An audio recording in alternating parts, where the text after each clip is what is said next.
This is Danielle Yeager, and I'm here to welcome you to this series all about being enough, feeling like enough. This is part one, and we're going to talk about what it means to be enough.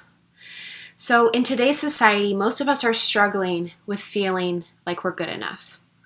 Often we're comparing ourselves to the media, their standards, or other people whom we've put on a pedestal. So we perpetually criticize ourselves, point out our own flaws, and try to hide things that we're not as good at, and are putting ourselves down all the time. This behavior is evident of not feeling like enough. Maybe you relate. I know I've had those feelings myself. So what does it mean to feel like you are enough? And what does it really mean to be enough? That's what we're going to dive into today. So being enough means that you don't have to feel bad or criticize yourself because you know that what you have to offer this world is beautiful and worthwhile. Being enough means that you feel worth it to have the success you want, the relationship you want, and the happiness you want, and anything else, the life you want. So being enough means that you are happy with yourself when you try your best, even if you don't succeed. Being enough means that other people's negativity towards you says more about them than it does about you, even if it can still hurt sometimes. Being enough means that you set your standards high enough that you don't have to settle for things that hurt you or make you feel bad.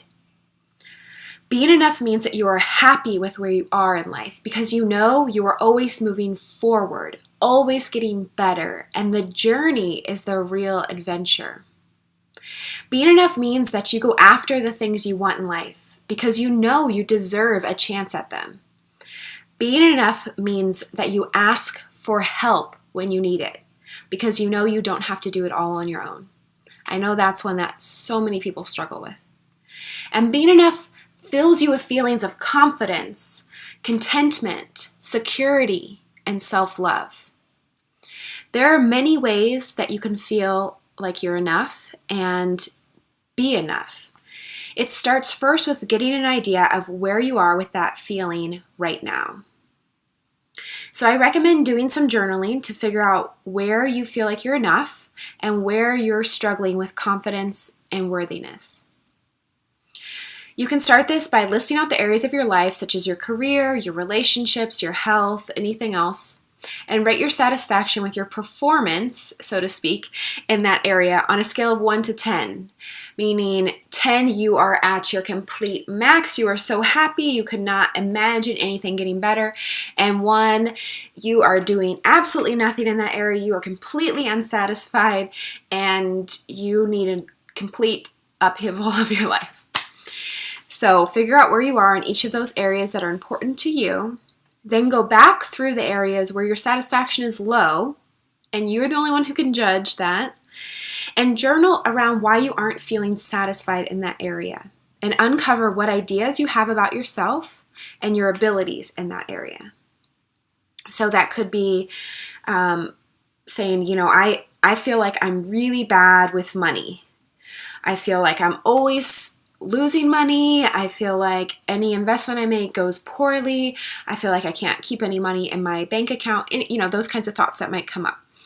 And whether they're true or not, if those are the thoughts that come into your mind, that's what I want you to write down because those are the thoughts that are leading to that dissatisfaction. So this insight will help you get clear around what false stories you're telling yourself. And knowing where you are starting is the best way to make progress. So if you are ready to move forward with overcoming not feeling like you're enough, then it's time that we work together one-on-one. Because you do not have to do this alone.